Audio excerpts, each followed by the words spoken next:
This guy. Okay, so I got a dental appointment to fix the really sharp filling that broke off. Look at this.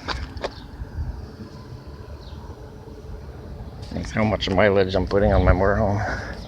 Looks like I'm not gonna go camping with my cat, who's really restless to be inside, because that's when I was gonna go 2 days, one night, and that's when my dental appointment is now, so I got to do that. Waiting for the person who's in charge of the food bank, who also is the one who went for donations with the van now, so it's really hard to tell when they want me to be here and when they want an appointment, and it seems to suit them more than the recipients. I just came from WorkBC, right? Hecate Strait Employment Center. It's really, really upsetting to see how much the Skeena Driving School is getting support. It doesn't say, I think, WorkBC on but it says Hecate Strait. Like they advertise so much for this driving school. They're associated with them. They even seem to be doing some of their administrative work. I never got that kind of support. When Community Futures offered me a loan, they made a profit, and they hardly supported me or talked to me or anything, because I had the skill sets to do everything, and I had my driving school easily more than the 2 years, 2.5 years, to show the success of it as a business. But when I went to their offices in Duncan one of the last times, I see that they are advertising, or they're celebrating success stories of people they funded on posters and pictures and frames, and say, why am I not on this? And I really got pissed off that it's capitalism. If you get support, it's capitalism, and they benefit more. So now I show up for an appointment that nobody said was being merged into the other lady who, she said, we're changing your appointment. Well, first of all, I'm not sure what you mean, but she didn't say, oh, you won't be meeting with him, you'll be meeting with me on the two matters. So I'm supposed to meet with her 11:30 tomorrow. Supposed to be she's going to say which program WorkBC can support, about the things that I made sure they had both seen the list of the ideas I have. But she's also the one who's going to look into Opportunities Fund. She's not super qualified to work there, and I kind of got to know her in some other training, right? So I don't know, there's already a lot of red flags because nobody's answering things. Now I see a poster also for somebody supposedly going to offer things to people that are between 15 and 30, which doesn't qualify me, but I asked for the information of the lady because it says life skills. I want to know what her life skills training is, because that's another thing where, there's a lot of things I would do for free, including this Blade Runners thing, just to get local references.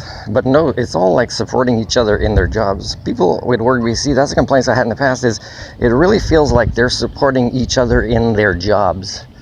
They really miss the point of people burning fuel, making appointments, being clear in communications, and then somebody else coming up for an excuse for them. Oh, I don't know what the emails between you two were, but it's really hard, and it's really hard to give people primates another chance for things like this. I'm so skilled here, and they're supporting people that are already employed, including employed through WorkBC. It's very, very upsetting.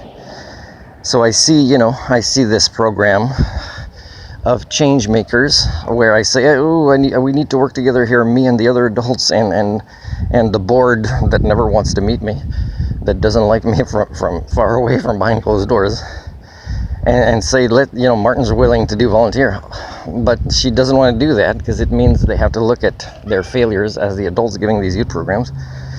But she's also very busy applying for funding instead of spending time with a guy who wants to do it for free. So yeah, it's really, really hard to live among the Homo communia sick with HSD. So I'm gonna go again tomorrow, and it's like they're gonna think it's confrontational that I record, but they've already given me a lot of red flags. And one of the things in the application is, when the guy was interviewing me, the guy that I was supposed to have an appointment with this morning, except for bad communication, and it's gonna be, hey, I'm trying not to record this, but I'll just hold on. Yeah, it's going to be that I'm going to say, well, okay, so we should, send each other emails after every appointment, just to say, okay, this is what we talked about, this is what my job is, this is what your homework is. because it's just them feeling good about something on their schedule, but really being unable to move forward. Although there are programs I qualify for, there are ways they can support me that they would if I was their friend instead. You know, what's it called, the Blade Runners, or the other program that they're looking for two, I don't know if it's going to be students or people that they have funding for the summer job, where I've already volunteered, but I quit because it's like I can't work with people that don't even show up, and it's just the youth here who are happy not to have anybody give programs. Now this thing they got funding for, they might pay staff, but again, the youth are used to not doing anything when they go there. I don't think they're going to participate in anything. But even if they do, are the people they hire and money moves around for more qualified than I am for, let's say, driver training, life skills, essential skills, empowering youth? Of course not. It's very, very upsetting living here. I'm waiting for a van to come back, and I'm going to help them unload whatever the donations are. And then they might say, oh no, you can't get your bag of things that you mostly can't eat today, because they don't make an effort for gluten-free or dairy-free or whatever. And they don't make an effort to get more places to give donations of fresh stuff, even though there's a lot of farms that would. And then they're going to say, oh, you have to make an appointment to come back and get your bag. Thanks for your help today. Well, I came here. So again, man, if only you gave me 10% of the respect I give you, which I deserve, while you don't deserve the respect I give you. If only, you were not grown-up children.